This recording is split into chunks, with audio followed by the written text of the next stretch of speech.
হঠাৎ কেন অস্থির পেঁয়াজের বাজার? 4 দিনের ব্যবধানে কেজিতে বেড়ে গেল 20 টাকা। এতে মাথায় হাত ভোক্তাদের। কৃষি সম্প্রসারণ অধিদপ্তর বলছে এবছর চাহিদার তুলনায় উৎপাদন বেশি হয়েছে। তাহলে এক লাফে কেজি 20 টাকা বেড়ে গেল কেন? তবে কি আমদানিকারক আর মধ্যস্বত্বভোগীদের লাভ আর লোভের হিসাবের মাসুল দিচ্ছেন ক্রেতারা? এসব প্রশ্নের উত্তর জানাচ্ছেন মেজবাহ হাসান। দেশের মানুষের দৈনিক খাবারের এক জরুরি অনুষঙ্গ পেঁয়াজ। একটু পেঁয়াজ না হলেই চলে না, সেটা হোক পান্তা ভাতে কিংবা মাছ, মাংস, ডাল ফড়নে অথবা আলু ভর্তায়। স্থির পেঁয়াজের বাজারে হঠাৎ করেই অস্থিরতা নেমে এসেছে। কেজি প্রতি 60 টাকা থেকে আচমকা 20 টাকা বেড়ে এখন 80 টাকায় বিক্রি হচ্ছে। দামের এমন বিস্তর ফারাকে নাকাল ভোক্তারা। গবেষণা বলছে চীন ও ভারতের পর বিশ্বের তৃতীয় বৃহত্তম পেঁয়াজ উৎপাদন করে বাংলাদেশ। খোদ কৃষি সম্প্রসারণ অধিদপ্তরের তথ্য বলছে 10 বছরে পেঁয়াজ উৎপাদন বেড়েছে 15 লাখ মেট্রিক টন।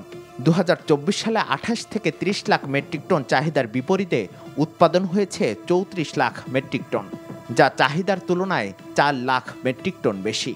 এত উৎপাদনের পরও কেন অস্থির এ পণ্যের বাজার?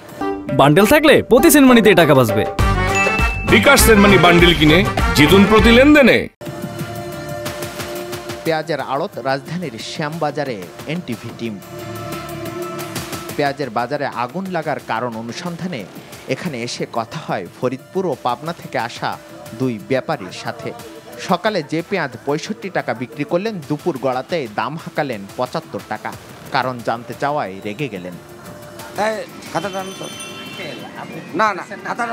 কত টাকা কেজি বিক্রি হলে আপনার মনে হবে লাভ হবে?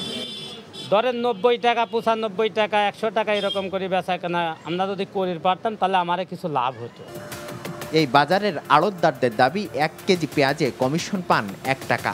এভাবেই একের পর এক হাত বদল কমিশন বাণিজ্যের মাধ্যমে অস্থির হয়ে ওঠে পেঁয়াজের বাজার। ওই দুটো কিনছে 60 টাকা, ওই লাল পেঁয়াজ এবার দেশে প্রচুর পেঁয়াজ আছে, আমাদেরকে মাল দেয়, আমরা কমিশনে বেচি।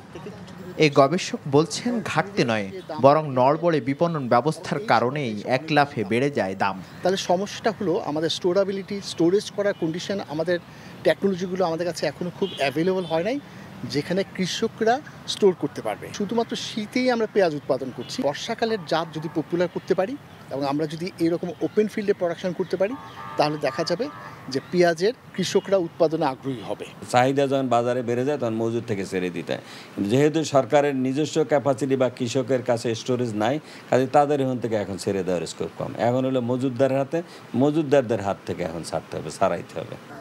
সমস্যা মোকাবেলায় দেশের উৎপাদনশীল পেঁয়াজের জাত উদ্ভাবনের তাগিদ গবেষকদের। এইরকম বৃষ্টির মাঝেও যদি বস্তায় আমরা যদি পেঁয়াজ চাষ করি, তাহলে দেখা যায় যে পেঁয়াজে কোনো ক্ষতি হয় না এবং পেঁয়াজের বালটা কিন্তু অনেক বড় হয়। পেঁয়াজের বাজার স্থিতিশীল রাখতে আগামী মৌসুমে উৎপাদন লক্ষ্যমাত্রা ধরা হয়েছে 36 lakh metric ton. Mezbah Hasan, NTV news, Dhaka. Bundle থাকলে প্রতি সেনমানিতে টাকা বাঁচবে। বিকাশ সেনমানি বান্ডেল কিনে জিতুন প্রতি লেনদেনে।